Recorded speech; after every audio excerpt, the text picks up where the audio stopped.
19வது பாடல். வடிவும் தனமும். வாழ்வில் மிக கொடுமை எது? வறுமை. கொடிது கொடிது வறுமை கொடிது, அதனினும் கொடிது இளமையில் வறுமை என்கிறார் ஔவையார். வறுமை மாதிரி துன்பமானது ஒன்றுமில்லை. வறுமையை விட பொல்லாத துன்பம் எது?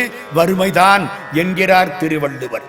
இன்மையின் இன்னாதது யாதனின் இன்மையின் இன்மையே இன்னாதது என்பது திருக்குறள். நெருப்பில் கூட தூங்கலாம், வறுமை வந்தால் தூங்க முடியாது. இன்மை என ஒரு பாவி என்கிறார் திருவள்ளுவர். இந்த வறுமையின் கொடுமையை காட்டுவது இந்த பாடல். இந்த பாடலிலும் ஒரு மறைபொருள் தொக்கி நிற்கிறது. அருணகிரியார் முருகனை அழைத்து வறுமையின் கொடுமையை கூறுகிறார். மெஞ்ஞானமாகிய கூர்வடிவேலை தாங்கிய அரசே, ஆதியும் அந்தமுமற்ற முழுமுதற் கடவுளே, செல்வனாயிருப்பவனுக்கு அவன் செய்த தீவினை பயனால் வறுமை என்று சொல்லப்படும் ஒரு பாவி ஊரறிய வெளிப்பட்டு தோன்றினால் அவனை விட்டு முதலில் அவன் செல்வம் போய்விடும். அதன் பின்னால் வறுமை வரும்.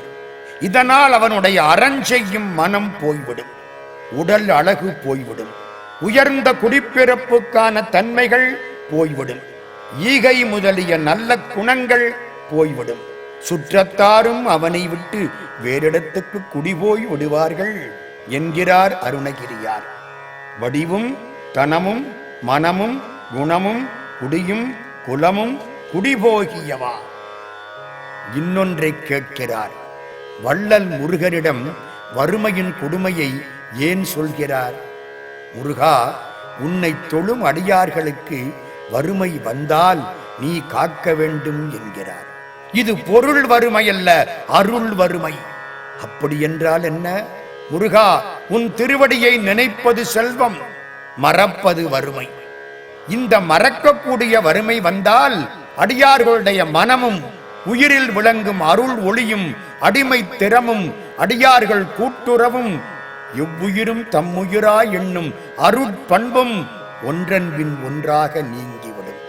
உன்னை மறந்தால் இந்த நல்ல தன்மைகள் போய்விடும். இந்த நிலை வரக்கூடாது. முருகா, உன் திருவடிகளை நினைத்து செல்வன் கடல் ஏற்றும் செல்வம் செல்வமே என்று நாங்கள் வாழ்கிறோம். இந்த அருட்செல்வம் போய் வறுமை வராமல் காப்பாற்ற வேண்டும் என்று குறிப்பாக வேண்டுகிறார் அருணகிரியார். வடிவும் தனமும் மனமும் குணமும் குடியும் குலமும் குடி போகியவா, அடியந்தமில்ல அயில் வேலரசே, மிடியல் ஒரு பாவி வழி